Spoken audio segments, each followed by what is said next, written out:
Welcome everybody. Today I want to bring you guys a brand new movie review, and this is going to be for Ready Player One. Now I'm probably not going to be ready to review this movie.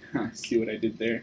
Yeah, kind of a bad joke. But this movie stars Ty Sheridan, Olivia Cooke, as well as Ben Mendelsohn, who is in Rogue One, a Star Wars story, as well as T.J. Miller and a whole bunch of other cast of characters in this gigantic of a movie. This movie is fantastic. If you're a fan of video games like I am, if you're a fan of 80s nostalgia such as me, I like a lot of 80s movies, I like a lot of 90s movies, I like a lot of 80s and 90s music, and I tend to go back from those from time to time just because today's music is not usually as good as it could be. This movie kind of takes place within a virtual world where you can escape and pretty much be any video game character that you want, and there's many video game characters within this film. This is pretty much just a huge Easter egg of a movie, and that's kind of the point of this entire movie, is that this is just a big hunt for an Easter egg.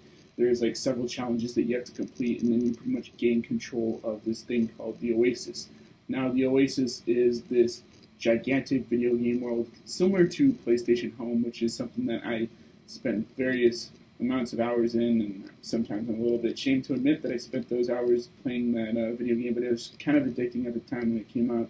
And you could basically go in, you could text chat with people and do a whole bunch of things with friends that you may have had friends from out of country, out of state, whatever, and then you can go into this virtual world and then pretty much just be anybody that you want, which is basically what PlayStation Home was. So Steven Spielberg made a movie that was pretty much about that, and Steven Spielberg is my favorite director of all time, which is no surprise because I have a lot of his films. Jaws, Jurassic Park, E.T., the Indiana Jones movies are a lot of my favorite films. Pretty much most of his filmography I own on Blu-ray or have. There's a couple movies here and there that I don't have, but his movies have pretty much meant a lot to me growing up, including the Back to the Future franchise, which is something that is featured very heavily in the Ready Player One movie. The main character, played by Ty Sheridan, actually drives the DeLorean that is used in Back to the Future, which is basically Marty McFly's time travel machine. And there's the Robert Zemeckis Cube, which is basically this device where it slows down time and it kind of makes the Back to the Future sort of sound effect in that film.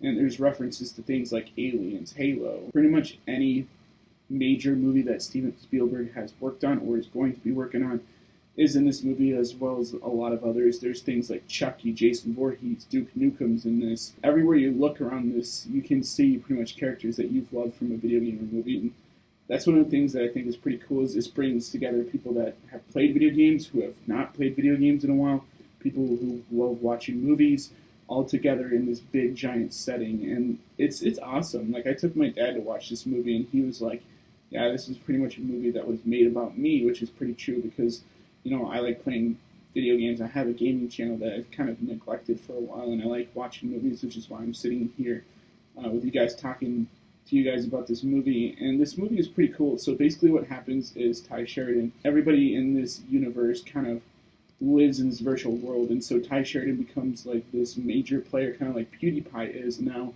where he wins a whole bunch of stuff. Like, he wins a race at the beginning of the film by driving backwards, which is something that is kind of like a glitch within the system, and he's able to beat past this thing to attain the key that unlocks the first challenge. And there's three keys in this, or there's three keys to this, and then once you've unlocked them all, you pretty much gained access to the keys of the entire kingdom of the Oasis. So this is kind of a race to the finish. There's a cool scene that takes place in The Shining, which my dad's been to the Rio Hotel, and he was like, you've been talking to me about that, like, even before and after the movie. And it was pretty cool to see some of those places play out, because I'm a huge Shining fan.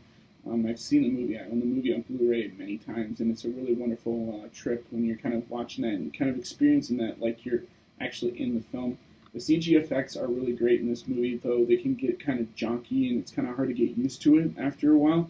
But once you're watching this movie for like a good 5-10 minutes, you kind of get used to kind of going in between the real world and the virtual world. And the real world has a very Steven Spielberg feel to it, and that's on purpose because he wants you guys to kind of get immersed when you're in the virtual world, and then when you come back out, it's a totally different movie, which I appreciated. I thought this story, even though it took liberties with the stuff that's in the book, I know there's a lot of fans out there that aren't happy with the book and the way that it was portrayed, but I myself, who haven't fully read the book yet, it's kind of nice to have this movie, because when I read books, and they're books based on movies, I can go back and kind of visualize the characters, as they are with the film, but within the book. So it kind of just it's like another layer to that. And I know they had the screenwriter kind of had contact with the writer of the book, as stated in the behind the scenes material of this film.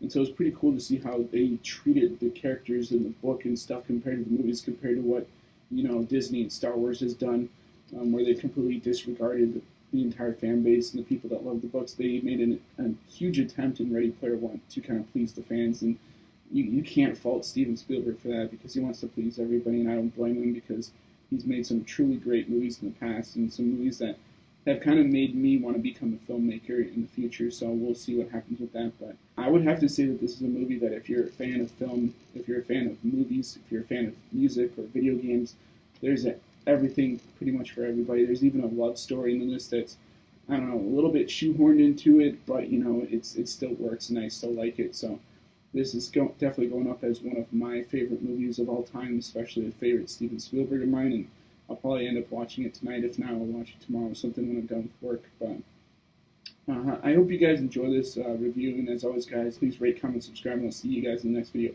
Peace out.